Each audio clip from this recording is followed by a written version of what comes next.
Bismillahirrahmanirrahim. Di antara model ujub yang berikutnya, Al-Ghazali berkata adalah ujub dengan kekuatan sebagaimana dihikayatkan dari kaum Ad. Allah Subhanahu wa taala berfirman, "Fa amma 'adun fastakbaru fil ardi bighairil haqq wa qalu man ashaddu minna quwwah. Awalam yaru anna Allah alladhi khalaqahum wa ashaddu minhum quwwah wa kanu bi ayatina yajhadun." Surat Fussilat ayat 15. Adapun kaum Ad, maka mereka menyombongkan diri mereka di atas muka bumi tanpa hak. Mereka berkata, "Man asyaddu minna quwwah?" Siapa yang lebih kuat daripada kami? Apakah mereka tidak melihat bahwasanya Allah yang menciptakan mereka lebih kuat daripada mereka? Dan mereka mengingkari tanda-tanda ayat-ayat kami. Di sini Allah mengisahkan ada suatu kaum yang ujub dengan kekuatannya, yaitu kaum Ad. Mereka karena ujub dengan kekuatannya sebenarnya disombong. Ya.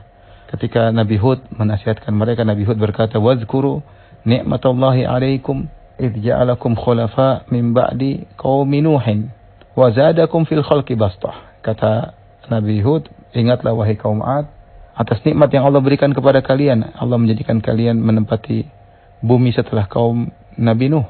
Wa zadakum fil khalqi bastah, dan Allah berikan kalian kelebihan yaitu dengan tubuh yang kuat. Ini contoh ada satu kaum yang ujub dengan kekuatannya. Maka di antara bentuk ujub adalah seorang bangga dengan kekuatan tubuhnya. Terkadang ini menimpa orang suka nge-gym ini kadang-kadang ke sana ke sini pakai baju yang kelihatan ototnya ya, diperlihatkan ototnya, pakai baju yang ketat-ketat ya, supaya orang lihat badannya kuat ya. Ini di antara bentuk ujub ya. Seorang kalau ikut nge-gym ya untuk sehat, bukan untuk pamer-pamer ototnya. Emang kalau badan berotot kemudian mulia masuk surga yang tinggi? Jawabannya tidak ya.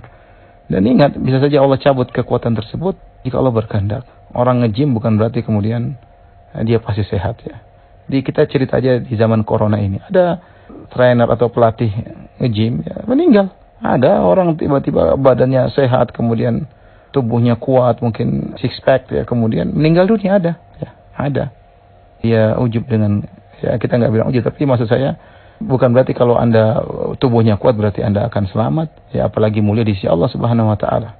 Kita nggak tahu ya, kapan saja Allah bisa mencabut kenikmatan yang Allah berikan kepada kita. Maka kalau kita diberi tubuh yang sehat, tubuh yang kuat, bukan untuk kita pamer-pamerkan, jalan ke sana kemari menunjukkan kekuatan kita, enggak ya. Kita bersyukur kepada Allah. Segala nikmat yang Allah berikan kepada kita adalah amanah.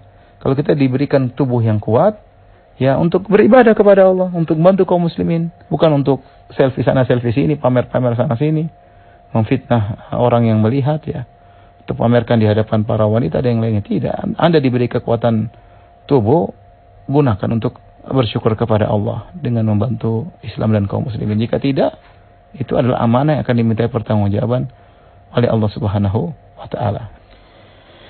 Di antara ujub yang disebutkan oleh Al-Ghazali berikutnya, beliau berkata, ujub dengan akal, kecerdasan, kecerdikan dan kepandaian terhadap perkara-perkara yang pelik dari kemaslahatan agama dan dunia. Buah dari ujub ini adalah keras kepala dengan pendapatnya dan meninggalkan musyawarah dan membodoh-bodohkan orang yang menyelisihinya dan menyelisih pendapatnya. Juga menyebabkan kurangnya ia mendengarkan para ulama, berpaling dari mereka karena merasa sudah cukup dengan pendapat akal sendiri dan merendahkan mereka. Ini bentuk ujub berikutnya yang juga menimpa sebagian orang.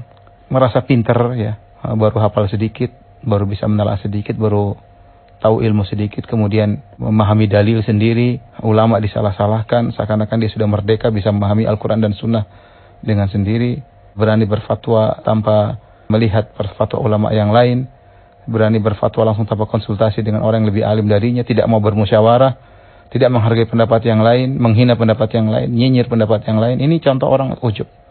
Yang ngomong demikianlah Al-Ghazali rahimahullah ta'ala. Maka seorang waspada, ini bisa menimpa siapa saja. Ya, saya tidak mengatakan ujub harus kepada orang yang cerdas. Bahkan orang yang tidak cerdas merasa cerdas pun kena ujub. Baru ngaji sedikit, sudah mulai sok tahu, sudah mulai ini. Kadang-kadang ustaz ditanya, "Ustaz apa hukumnya ini?" Dia duduk di samping ustaz, dia yang jawab, "Oh hukumnya begini." Ustaz yang ditanya dia yang jawab. Dan ini terjadi. Baru tahu ilmu sedikit sudah sok tahu ya. Gimana nanti kalau jadi ustaz, apalagi kalau sudah punya hafalan banyak, apalagi sudah menelaah sana menelaah sini. Oh udah tidak perlu dengar ulama lagi. Semua ulama disalahkan, tidak mau musyawarah, tadi kata Ghazali, tidak mau diselisihi. Kalau ada yang menyelisihnya dibodoh-bodohin, dihina dan yang lainnya. Ini ujub, hati-hati. Adapun obatnya, kata Al-Ghazali, obatnya adalah hendaknya ia bersyukur kepada Allah atas kecerdasan yang telah Allah anugerahkan kepadanya. Hendaknya ia merenungkan bahwasanya bisa saja dengan penyakit yang sangat ringan menyerang otaknya. Maka bagaimanapun akhirnya ia pun menjadi orang yang terganggu dan gila hingga jadi bahan tertawaan. Maka hendaknya ia tidak merasa aman bahwa akalnya bisa dihilangkan oleh Allah jika ia ujub dengan akalnya. Lantas tidak menjalankan konsekuensi rasa syukur dan anugerah atas akalnya tersebut. Nah, jadi harus ingat kalau dia ujub dengan akal. Jadi ingat Allah bisa saja hilangkan kecerdasannya. Bisa jadi kepalanya kebentur atau yang lainnya.